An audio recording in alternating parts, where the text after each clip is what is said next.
Hello and welcome to this Tuesday edition of FreightWaves Now. I'm your host Anthony Smith, and we hope you had an amazing Memorial Day weekend. We have a great show for you today. We have Mike Baudendistel with a rail intermodal update, but first we're going to go to Zach Strickland with a carrier update brought to you by PowerFleet. Stay tuned.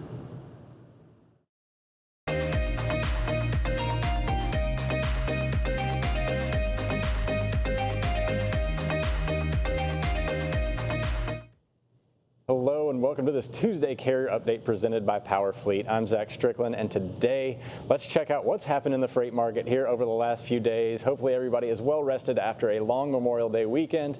Did the freight market take a few days off? It did. You can see it clearly represented here in the outbound tender volume index, as we do traditionally every holiday, as we have this 7-day moving average impact that will trough these volumes out for a few days because of the fact that we are seeing anomalously low volumes on Monday. So Monday, again, dropping that OTVI back down under 9,000, 88.64. Not something to be overly concerned about at this point because this does happen every single holiday. Right back here you can see the Christmas, New Year's effect, which is the deepest trough of the year traditionally, where we see volumes really fall off a cliff there. The most highly vacation time period of the year. Pulling all the way back, however, to Memorial Day last year, you can actually see this white line right here.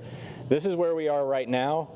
We're actually doing a lot better than we were this time last year with volumes. And again, a lot of that has to do with the fact you can see this big climbing volume, mountain forming right before Memorial Day. Volumes have been trending higher into Memorial Day. Again, something we traditionally see, but it was still a pretty strong volume period of time historically. Looking back across the year, you can see that peak was actually getting close to the October or the September Labor Day peak, which was one of the strongest peaks of the year last year. So again, volume still relatively healthy this time of year. We will see how it unfolds. What does that mean, however?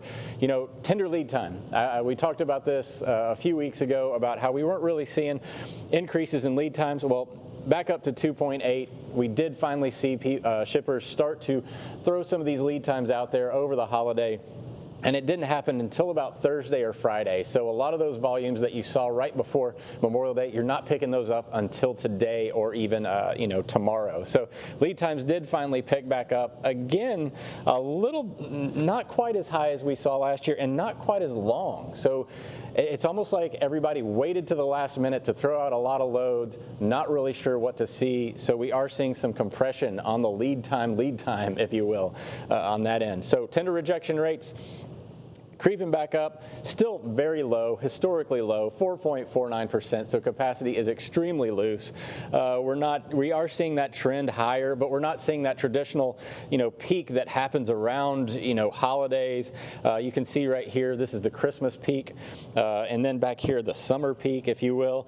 Still well below that. So we're not really seeing a lot of instability in that regard. Again, this big devil's tower here that we had in March, nowhere close to that just yet. So tender rejection rates still very low. So where in the country are we starting to see these tender rejections climb up the most significantly? Looking at the weighted rejection index, which combines market share and the weekly change in tender rejection rate. So you're going to have this combined impact of volumes along with tender rejection rate change. The highest market on the map, Boston, Massachusetts, sitting all the way over there in the New England market. Again, not a great market traditionally for carriers to go into, but there could be some freight to pick up on the spot market right now.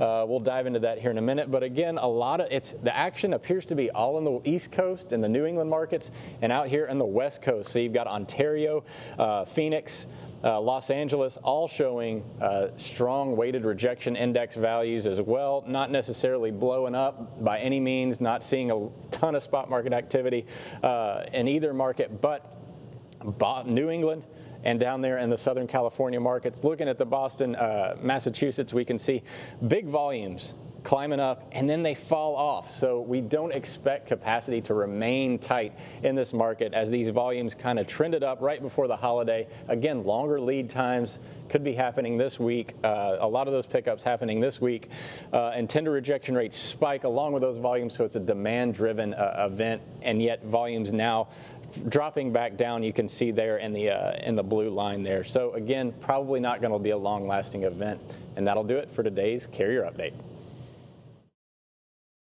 The comprehensive logistics offerings from PowerFleet cover in-cab ELD, fleet management, trailer tracking, cargo monitoring, and tracking other assets such as chassis and intermodal containers. Power up your operations with PowerFleet.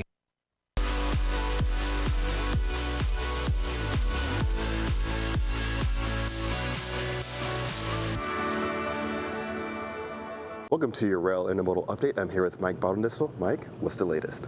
So in the Sonar, we have good rate data for both truckload and intermodal. I think it's kind of interesting to compare the two, particularly on some of the key lanes. I'm going to walk you through two lanes that are doing very different things. The first lane I have up here is Elizabeth, New Jersey to Chicago. So in blue, we have the 7-day truckstop.com rate. In green, we have intermodal rates. You see intermodal tends to be much more stable.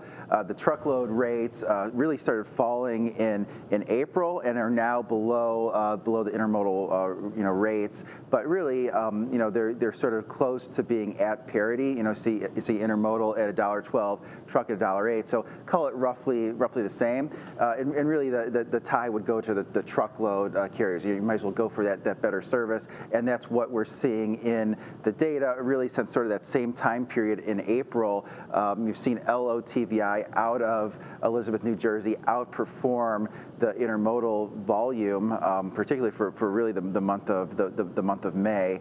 And when we go over to another lane that's doing something very different, this is LA to Dallas, which LA to Dallas has been an interesting lane throughout the past year because for most of it, the truckload and intermodal market has been very competitive. I mean, it's typically an intermodal market because it takes 3 days on the road.